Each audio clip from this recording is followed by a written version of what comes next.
ನಮಸ್ಕಾರ, ಪ್ರೇಮ ವಿಲಾಗ್ಗೆ ಸ್ವಾಗತ. ಇವತ್ತು ನಾವೇನು ತಿಂಡಿ ಮಾಡೋಣ ನೋಡೋಣ ಬನ್ನಿ. ಇವತ್ತು ನಾವು ಬೆಳಗ್ಗೆ ನಾಷ್ಟಕ್ಕೆ ಗೊಜ್ಜು ಅವಲಕ್ಕಿ ಮಾಡ್ತಾಯಿದ್ದೀನಿ. ಏನೇನು ಬೇಕು ನೋಡೋಣ ಬನ್ನಿ. ಅವಲಕ್ಕಿ 1 ಕಪ್ಪು, ಮತ್ತು ಕಡಲೆ ಬೀಜ, ಉಪ್ಪು ರುಚಿಗೆ ತಕ್ಕಷ್ಟು, ಮತ್ತು ಕೊಬ್ಬರಿನ ಈ ಥರ ತುರಿದಿಟ್ಟಿದ್ದೀನಿ ನಾನು. ನೋಡಿ, ಸ್ವಲ್ಪ 1-2 ಇಕ್ಲು ಬೆಳ್ಳುಳ್ಳಿ ಒಗ್ಗರಣೆಗೆ ಬೇಕಾದರೆ ತಗೊಳ್ಳಿ, ಬೇಡ ಅಂದರೆ ಬೇಡ ನಿಮಗೆ. ನೋಡಿ, 2 ಇದು ಬೆಳಗ್ಗೆ ಮೆಣಸಿಕಾಯಿ, 1 ಸ್ಪೂನು ಖಾರ ಪುಡಿ, ಖಾರ ಇದೆ ಜಾಸ್ತಿ ಅದಕ್ಕೋಸ್ಕರ. ನೋಡಿ, ಅರ್ಧ ಸ್ಪೂನು ಧನಿಯಾ ಪೌಡರು, ಮತ್ತು ಬೆಲ್ಲ ಒಂದಿಷ್ಟು ಗಾತ್ರದ್ದು, ಜೀರಿಗೆ, 1 ನಿಂಬೆ ಗಾತ್ರದ ಹುಣಸೆ ಹಣ್ಣು, ಕರ್ಬೇವಿನ ಸೊಪ್ಪು, ಮತ್ತು ಎಳ್ಳು ಹುರಿದಿದ್ದೀನಿ ನಾನು. ಇದೆ ಎಣ್ಣೆಗೆ. ಇದು ನೋಡಿ, ಇದು ರುಬ್ಬೇಕು, ಇದು ಮಿಕ್ಸಿಗೆ ಹಾಕೋಣ. ಈಗ ನಾನು ಕ್ಲೀನ್ ಮಾಡಿ ಇಟ್ಟಿದ್ದೀನಿ. ಫಸ್ಟು ನೀರಿಗೆ ಹಾಕಬಾರ್ದು, ಫಸ್ಟೇ ಹಾಕಬೇಕು. ನೋಡಿ, ಈ ಥರ ಫಸ್ಟೇ ಇದನ್ನು 1-2 ರೌಂಡು ಇದು ಮಾಡ್ಕೊಳ್ಳೋಣ. ಹುಣಸೆ ಹಣ್ಣು ಬಿಸಿನೀರಿಗೆ ಹಾಕಿ ನೆಂದಿದೆ ನೋಡಿ.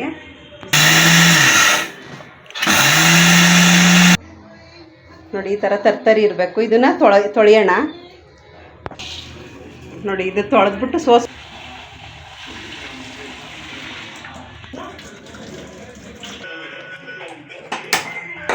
ಕೊಡೋಣ. ಇದು ನೋಡಿ, ಹುಣಸೆ ಎಣ್ಣೆ ಹಾಕ್ತೀನಿ ಸ್ವಲ್ಪ. ಅವಲಕ್ಕಿನ ಇದು ಮಾಡ್ಕೊಳ್ಳೋಣ ಫಸ್ಟು.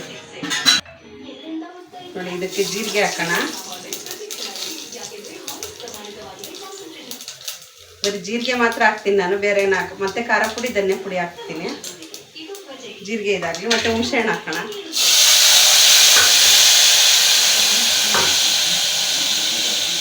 ನೋಡಿ, ಖಾರದ ಪುಡಿ ಮತ್ತು ಧನಿಯಾ ಪುಡಿ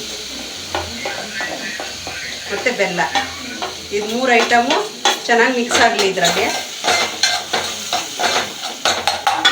ಮತ್ತು ಸ್ವಲ್ಪ ಉಪ್ಪು.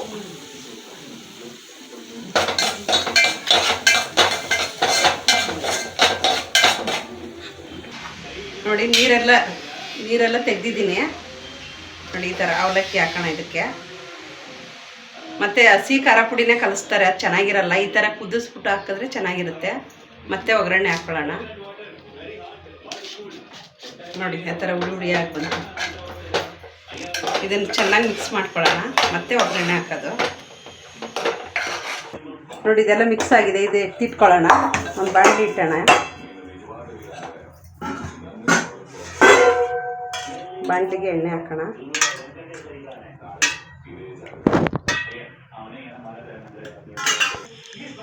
ಎಣ್ಣೆ ಬಿಸಿಯಾಗಿದೆ, ಸಾಸಿವೆ ಹಾಕೋಣ. ಕಡಲೆಬೀಜ ಚೆನ್ನಾಗಿ ಇದಾಗಬೇಕು. ನಾನು ಉದ್ದಿನಬೇಳೆ ಕಡಲೆಬೇಳೆ ಏನು ತಗೊಂಡಿಲ್ಲ, ಅದೆಲ್ಲ ಬಾಯಿಗೆ ಸಿಗ್ತಾ ಇರುತ್ತೆ. ಅದಕ್ಕೋಸ್ಕರ ಬರೀ ಕಡಲೆಬೀಜ ಹಾಕ್ತಾಯಿದ್ದೀನಿ. ಕಡಲೆಬೀಜ ಚೆನ್ನಾಗಿ ಫ್ರೈ ಆಗಲಿ. ಕಡಲೆಬೀಜ ಕೆಂಪಾಗಿದೆ ನೋಡಿ. ಮೆಣಸಿನ್ಕಾಯಿ ಹಾಕ್ತಾಯಿದ್ದೀನಿ, ಮತ್ತು ಕರ್ಬೇವಿನ ಸೊಪ್ಪು. ನೀವು ಬೇಕಾದರೆ ಇದು ಬೆಳ್ಳುಳ್ಳಿ ಹಾಕ್ರಿ, ಮತ್ತು ಒಬ್ಬೊಬ್ರು ಹಾಕಲ್ಲ, ಇದು ಟೇಸ್ಟ್ ಚೆನ್ನಾಗಿರುತ್ತೆ. ಇದೆಲ್ಲ ಫ್ರೈ ಆಗಲಿ. ಮತ್ತು ನೋಡಿ, ನಾನು ಇದನ್ನು ಹುರಿದಿದ್ದೀನಿ ಫಸ್ಟೇ, ಲಾಸ್ಟಿಗೆ ಹಾಕ್ತೀನಿ ನಾನು. ಅದಕ್ಕೇನೆ ಅರಿಶಿನ ಪುಡಿ ಹಾಕ್ತೀನಿ ನೋಡ್ರಿ. ಇದಕ್ಕೇನೆ ಅರಿಶಿನ ಪುಡಿ ಹಾಕ್ತೀನಿ. ನಾನು ಅರಿಶಿನ ಪುಡಿ ಅಲ್ಲಿ ತೋರಿಸಿರ್ಲಿಲ್ಲ, ಇದು ಲಾಸ್ಟಿಗೆ ಹಾಕೋದಲ್ವ ಅಂತ. ಅದು ಕಲರ್ ಚೆನ್ನಾಗಿರುತ್ತೆ ಅರಿಶಿನ ಪುಡಿ ಹಾಕಿದ್ರೆ. ನೋಡಿ, ಎಲ್ಲ ಫ್ರೈ ಆಗಿದೆ. ನೋಡಿ, ಇದೆಲ್ಲ ಚೆನ್ನಾಗಿ ಫ್ರೈ ಆಗಿದೆ ಚೆನ್ನಾಗಿ. ನೋಡಿ, ಇವಾಗ ನಾವು ಎಳ್ಳು ಹಾಕೋಣ. ಎಳ್ಳು ಫ್ರೈ ಮಾಡಿದ್ದೆ ನಾನು. ಕೊಬ್ಬರಿನ ಅದರಲ್ಲೇ ಇದಾಗಲಿ, ಫ್ರೈ ಆಗಲಿ. ಕೊಬ್ಬರಿನ ಕುಯ್ದು ಹಾಕ್ಬೋದು, ಆ ಥರ ಬೇಡ. ಈ ಥರ ತುರಿದು ಹಾಕಿದ್ರೆ ಒಳ್ಳೆಯದು, ಎಲ್ಲರೂ ತಿಂತಾ ಇರ್ತಾರೆ. ನೋಡಿ, ಈ ಥರ ಫ್ರೈ ಆದಮೇಲೆ, ಚೆನ್ನಾಗಿ ಫ್ರೈ ಆದಮೇಲೆ ಅದಕ್ಕೆ ಹಾಕಬೇಕು. ಸ್ವಲ್ಪ ಉಪ್ಪಿತ್ತು ನೋಡಿರಿ, ಇದಕ್ಕೆ ಹಾಕ್ತೀನಿ ನಾನು. ಈ ಮಸಾಲೆಗೆಲ್ಲ ಉಪ್ಪು ಚೆನ್ನಾಗಿ ಹಿಡಿಯುತ್ತೆ.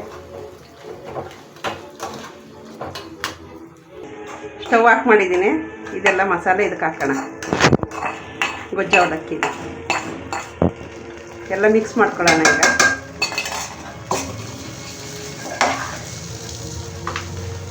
ತುಂಬ ಚೆನ್ನಾಗಿರುತ್ತೆ ಈ ಥರ ಮಾಡಿದ್ರೆ.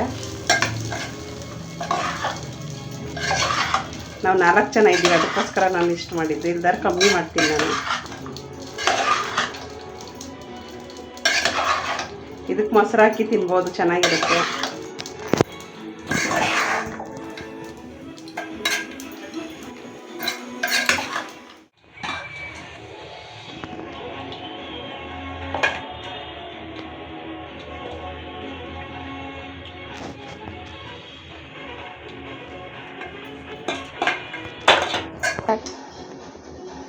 ನೋಡಿ ಗೊಜ್ಜು ಅವಲಕ್ಕಿ ರೆಡಿಯಾಗಿದೆ. ನೀವು ಮನೇಲಿ ಮಾಡಿ. ಈ ಥರ ಸಿಹಿ ಮತ್ತು ಖಾರ ಎರಡೂ ಇರುತ್ತೆ ಇದರಲ್ಲಿ, ತುಂಬ ಚೆನ್ನಾಗಿರುತ್ತೆ. ಸಂಜೆ ಸ್ನ್ಯಾಕ್ಸಿಗೂ ತಿನ್ಬೋದು ಇದನ್ನು, ಉಳಿದ್ರೆ ಏನು ಹಾಳಾಗಲ್ಲ. ಇದು ತುಂಬ ಬೇಯಿಸೋದು ಬೇಡ, ಬೇಗ ಆಗುತ್ತೆ. ಇದು ತುಂಬ ಟೈಮು ಹಿಡಿಯಲ್ಲ, ಇದು ಹಿಡಿಯಲ್ಲ. ಮನೆಯಲ್ಲೇ ಇರೋ ಪದಾರ್ಥ ಸಾಕು. ನೋಡಿ ತುಂಬ ಚೆನ್ನಾಗಿರುತ್ತೆ. ಕಡಲೆ ಬೀಜ ಜಾಸ್ತಿ ಸಿಗಬೇಕು, ತುಂಬ ಚೆನ್ನಾಗಿರುತ್ತೆ. ನಾನು ಉದ್ದಿನಬೇಳೆ ಕಡಲೆಬೇಳೆ ಏನೂ ಹಾಕಿಲ್ಲ ಅಂತ ಹೇಳಿದ್ದೀನಿ, ನೀವು ಬೇಕಾದ್ರೆ ಹಾಕ್ಬೋದು. ನೋಡಿ ಟೇಸ್ಟ್ ಮಾಡೋಣ ಹೇಗಿದೆ ನೋಡೋಣ.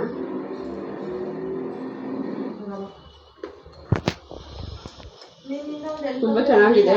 ಕಡಲೆ ಬೀಜ ಎಲ್ಲ ಕುರುಮ್ ಕುರುಮ್ ಅಂತ ಸಿಗುತ್ತಲ್ಲ, ಅದು ತುಂಬ ಚೆನ್ನಾಗಿರುತ್ತೆ. ನೀವು ಮನೇಲಿ ಮಾಡಿ ಹೇಗಿದೆ ಅಂತ ತಿಳಿಸ್ರಿ. ನಿಮಗೆ ಖಾರ ಬೇಕಂದ್ರೆ ಜಾಸ್ತಿ ಹಾಕ್ರಿ. ನಮಗೆ ಕರೆಕ್ಟಾಗಿ ನಾವು ಖಾರ ಎಲ್ಲ ಮೀಡಿಯಮಲ್ಲಿ ಹಾಕ್ತೀವಿ. ಅದಕ್ಕೋಸ್ಕರ ಹುಳಿ ಉಪ್ಪು ಖಾರ ಮತ್ತು ಸಿಹಿ ಎಲ್ಲ ಇರುತ್ತೆ ಇದರಲ್ಲಿ. ತುಂಬ ಚೆನ್ನಾಗಿರುತ್ತೆ. ಬ್ರಾಹ್ಮಣರು ಮನೇಲಿ ಮಾತ್ರ ಮಾಡ್ತಿದ್ರು, ಇವಾಗ ಎಲ್ಲರ ಮನೇಲೂ ಮಾಡ್ತಾರೆ. ನೀವು ಮನೇಲಿ ಮಾಡಿ. ಮಾಡಿ ಹೇಗಿತ್ತು ಅಂತ ಕಮೆಂಟ್ ಬಾಕ್ಸಲ್ಲಿ ತಿಳಿಸ್ರಿ. ಎಲ್ಲರಿಗೂ ಬಾಯ್ ಬಾಯ್. ಲೈಕ್ ಮಾಡಿ, ಒಂದು ಶೇರ್ ಮಾಡಿ. ಬಾಯ್ ಬಾಯ್ ಎಲ್ಲರಿಗೂ.